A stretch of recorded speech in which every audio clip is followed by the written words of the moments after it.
Picture it, Conrad. Your own city.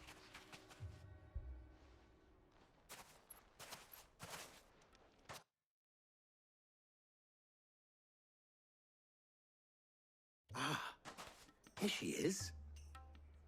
The Lady of the Spear herself.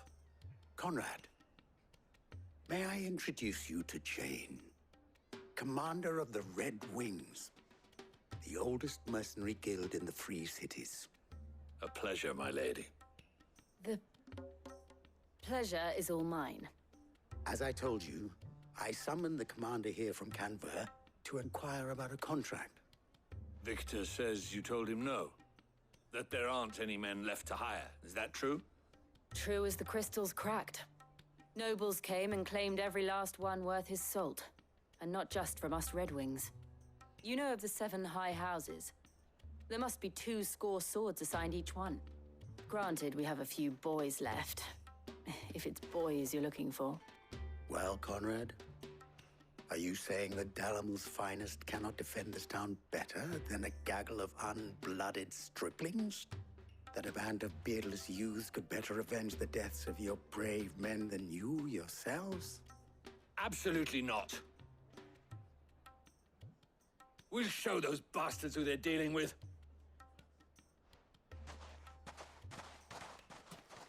I can't believe that actually worked. Conrad's not what you call the brightest candle in the crypt. And there's a reason why I had you do the talking and not Sid. Well played, my lady.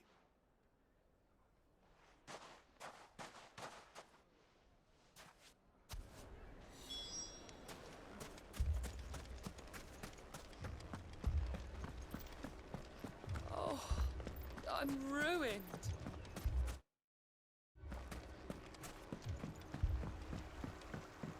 If I had my pickaxe, I would... I mean, it may still be possible to buy something, and we may yet be allowed to keep it. Yes. Ah, here he is now. Natalie, allow me to introduce Lord Underhill of Randalar's prestigious League of Merchants. Lord Underhill. At your service. Underhill. I was just telling the good lady of our conversation, my lord, and how you were lamenting the state of the capital's stores. Lubor says that not only are the granaries almost empty, but that war and the blight mean this season's harvest won't be enough to fill them for winter. Indeed, certainly that is the case. The nobles in the capital are buying up the city's stocks of barley and wine, driving the prices higher than most commoners can afford. It is only a matter of time before the peasants revolt. It is worse than I thought. If what Lord Underhill says is true, I fear we have little hope of supplementing our stores, meager though they regrettably are. And while I applaud your endeavors to dissuade our more bellicose citizens from seeking vengeance, I sense Conrad is not wrong in his assessment of the bandits' likely return. Which means that now, more than ever, we will need to secure what little we still have. Food, weapons, herbs, everything. If our humble town is to endure not only this hardship, but those that are certain to follow, we must stand united. All right. If it will help to protect my home, I'll do it. But you needn't have gone through this charade.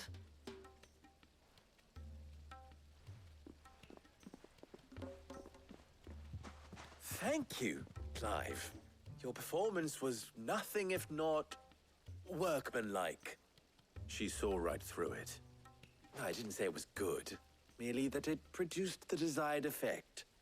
Now, my scouts should be returning shortly. Meet me back at the Briar's Kiss, and we shall see what we face.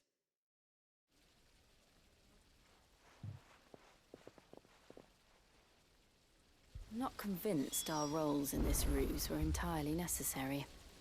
I don't know. Conrad seemed quite taken with you. It appears I have no choice but to do what little I can to defend what little we have. But I would not see any... Mummy, I'm scared. My shop?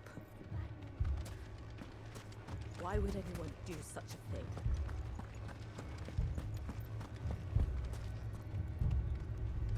Good news, Sid. Both Conrad and Natalie have somewhat gracefully accepted their new roles. With time, they may even learn to. Time no longer appears to be the luxury it was before lunch. I take it your scouts found the bandits. Technically, it would be the bandits who found my scouts. It appears they march for Dalamil as we speak. All of them. You're not serious. They don't just want food, they want the whole damn town.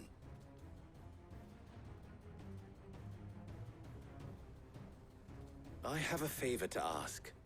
I'm told the bandits march in two groups, one from the south and one from the desert, in a move doubtless intended to stretch our already gossamer-thin defenses. Very well. Jill and I will meet those from the desert. But what of the rest? The rest, my friend, the city shall fight. Together. The stakes, I concede, are high. But if this does not unite Dalamil, nothing will. That is a lot of faith to put into those who had their hands around each other's throats but a moment ago. Then it will be for us to see that their hands are kept occupied. And I do mean us. I thought you might say that. We'll hold them off for as long as we can. And we will do the same.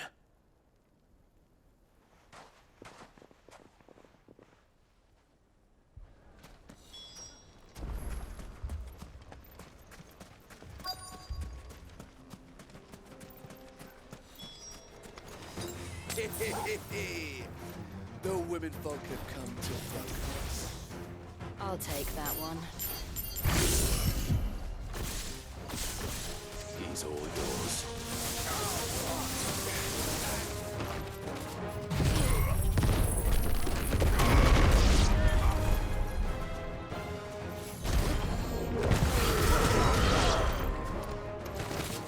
Stay down. They mean to overwhelm us.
The townspeople.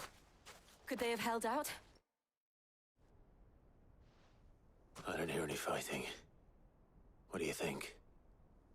That we should hurry.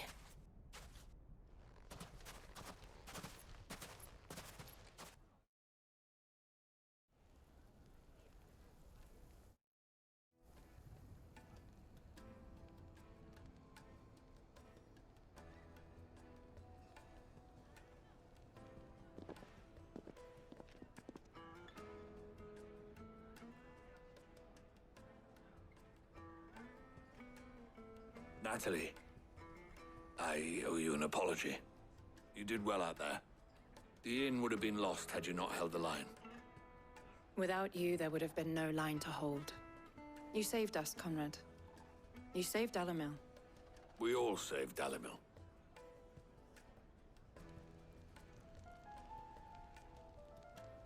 Conrad seems to have had a change of heart. I'd say they both have.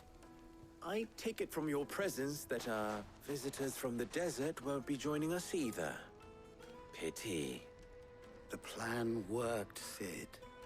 Granted, it only took an army of bloodthirsty bandits at our gate. Calm now, Victor. Why quibble over the details? We are united, and that is all that matters. As for you, Sid, you fight considerably better than you act. I'll take that as a compliment.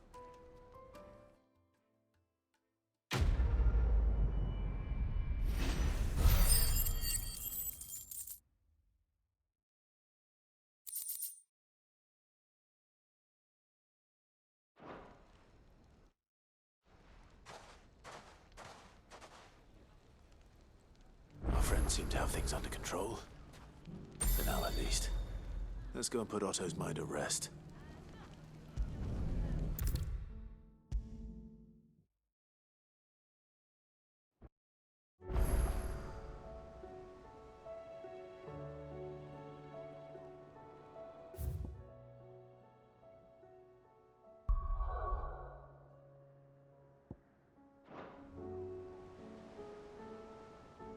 Was wondering when you turn up.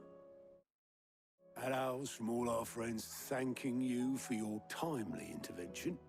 How is it you always manage to arrive at just the right moment? Luck, I suppose. Any word on the rest of the realm? Let's see. Storm's still crying out for mother crystals. The nations are still in chaos. And the skies are still the color of a kick in the kidneys 2 days on. So... Right.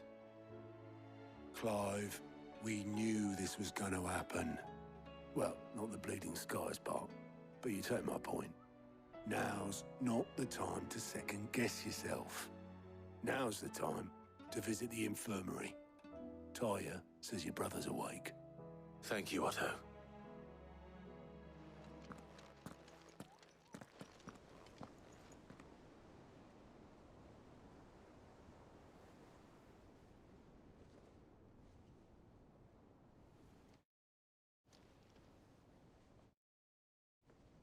So it was not Sylvester, but Olivier who served as Ultima's puppet. And when Dion learned of this, he sought to slay the fiend.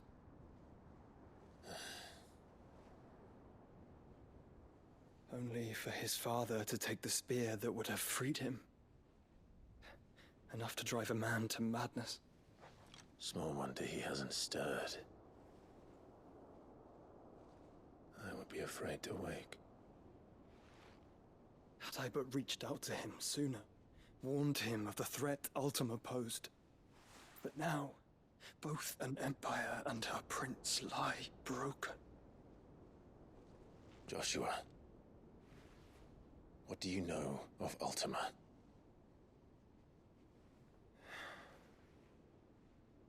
Very little, I'm afraid. Despite my best efforts. 18 years ago, as I lay buried beneath the rubble of Phoenix Gate, 'twas not death who came for me, but another.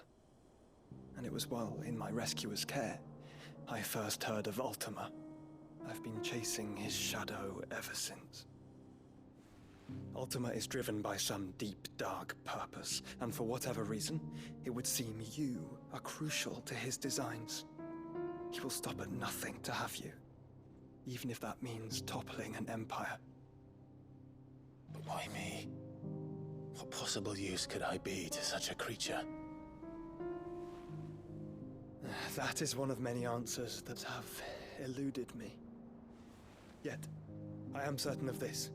It is not mere chance. You were chosen for a reason. All dominants carry within them the might of an icon. Nigh limitless power that is at once acutely limited. I wield fire, and only fire. And I only ice. 8 wardens for 8 elements. But you, Clive. You are different. You're special. Your abilities begin with the flames of Ifrit. But they do not end there. The fact Ifrit can even exist goes against everything we thought we knew of dominance. Perhaps Ultima has been waiting for one such as you, whose potential is truly limitless. I've encountered that thing several times now. If it or he, as you say, needs me, why hasn't he claimed me as he did the boy? Were I to hazard a guess, I'd say the two of you are somehow incompatible. His mind not properly attuned to your body. His mind? Mind, awareness, spirit, call it what you wish. But I believe Ultima to be an embodiment of the concept. This is why I struggle and fail to contain him here inside me. I'm sorry. Inside you? With every setting sun, I feel my strength wane. And though the Phoenix's flames mend the prison I have made for Ultima, they do so at a cost. We must find a means to bring an end to him before I meet my own. What were you thinking? It was that or let him take Clive. And I've always had a soft spot for my brother. But that doesn't mean you should sacrifice yourself to save me.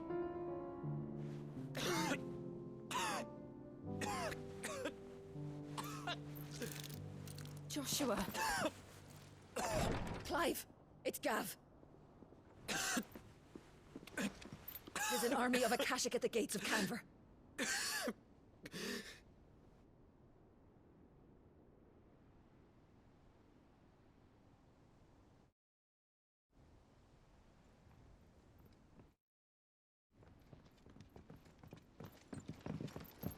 Well, what's the short of it?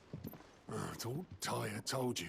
The capital of the Free Cities is under siege by an army of monstrosities. The City Guard are doing their best to stem the tide, but numbers ain't on their side. What of Lord Byron and Mid? Were they able to escape? No, but they're all right for now. They're hiding with Gav at midship. We have to get them out of there. And we shall. Otto, prepare a Stolas.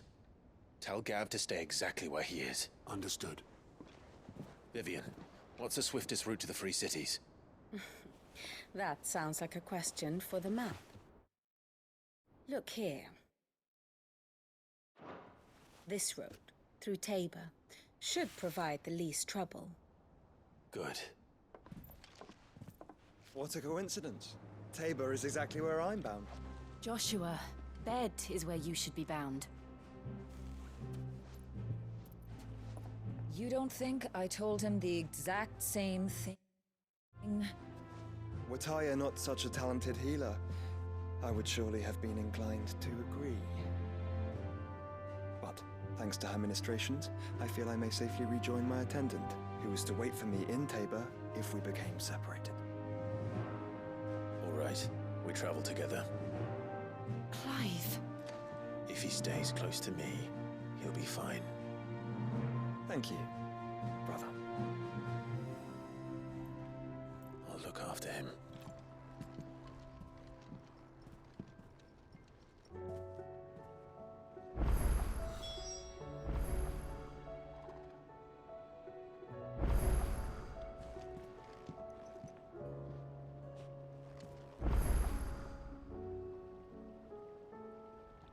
Taya's right. Your brother is in no condition to travel.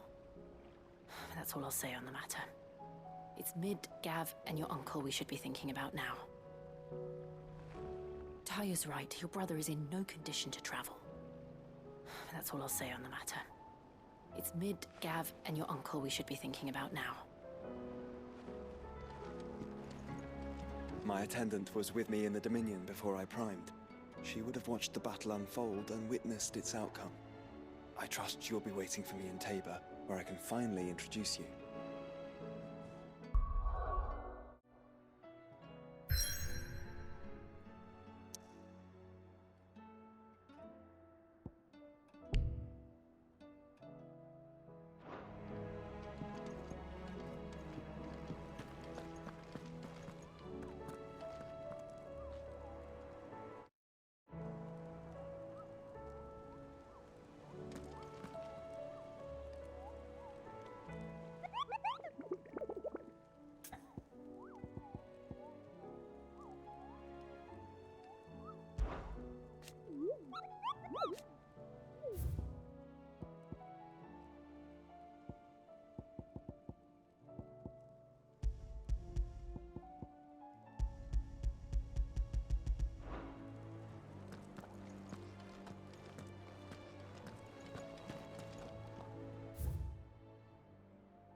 Did you see that? Tell me you saw that.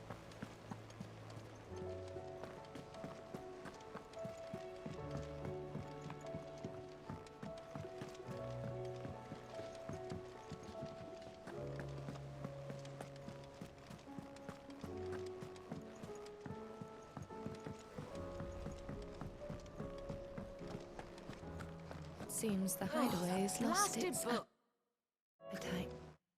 Here, you put me in this situation, Clive. You can bloody well get me out of it. I need a hand with a recipe. Are you sure it's me you're looking for? I'm not much of a cook. I'm all the cook will be needing, thank you very much. What I want from you is a little of your time, right? Oh, and perhaps your sword. You remember Ivan's stew, right? Well, despite the look of the thing, and that awful stench, people wolf it down.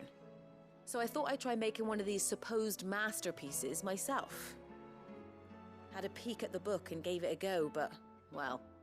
It wasn't as straightforward as you'd hoped. Ivan had the same problem. Yeah, but this is my blooming kitchen, and I will not be outdone. So if you don't want to be seen as playing favourites, I suggest you lend me a hand. I've never been one to play favorites, Molly. And I would be only too happy to lend you a hand. So, what's on the menu this time? A fried mortress of skyworm. That's one heck of a name, innit? Recipe seemed easy enough to an old hand like myself. Thought I'd followed it to a T. Only, turns out skyworm livers and drake's mint are not what I thought they were. At least I hope they're not, given the rancid mess they made. Ivan said the recipes in the culinary pilgrimage date back centuries. Who's to say the ingredients even exist anymore? Well, that's a question for a scholar, wouldn't you say? Perhaps you know of one? Kindly old fella who haunts the shelves, maybe? Fine. I'll go and speak to Harpocrates. Perhaps he'll know something. And if he does, I'll see if I can find your ingredients for you. You do that. Lest we forget, you've got a reputation to uphold.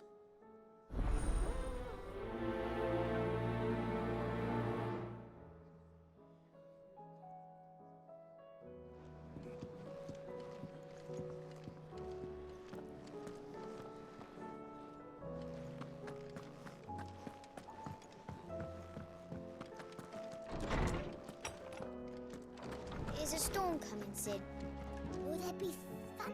Sid, perhaps you can help me solve a mystery. I can certainly try. Who's gone missing this time?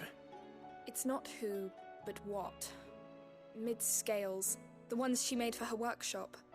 I borrowed them to teach the little ones about weight, and shortly after the lesson, well, they vanished. My first thought was that they'd taken them off somewhere to play, but when I asked, they swore they had nothing to do with their having disappeared.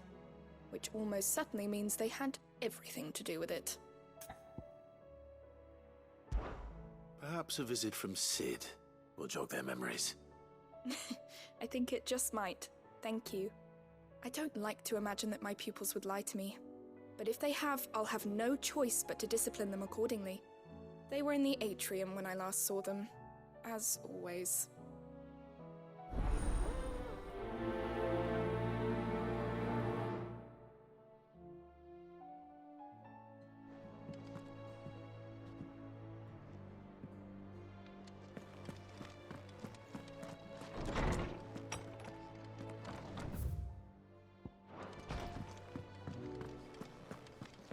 Seems the hideaway's lost its appetite.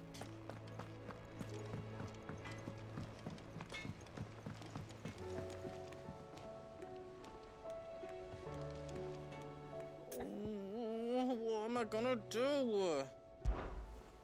Is everything all right, Goots? You seem more discomposed than usual. Oh, I don't know what that means, but I'm in a bit of a muddle. Oh, I think Nan might be in trouble, and she's... It's all right. You can tell me.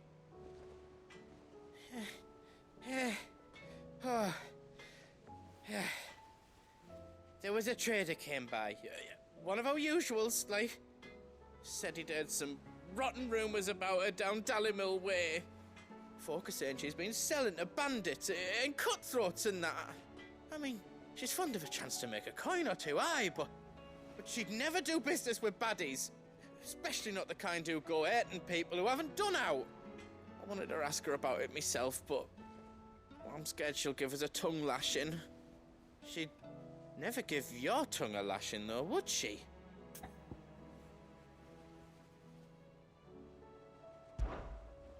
Don't worry. I'll speak to her. Oh, thanks, Clive. You'll let me know what she says, won't you? Of course. I'm sure it's all just a misunderstanding.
It's like a dream.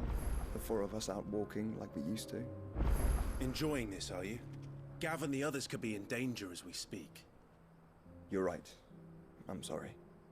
Yote is a fine scout. If Canville was attacked, she will already have begun gathering information. Tabor isn't far. We should pick up the pace.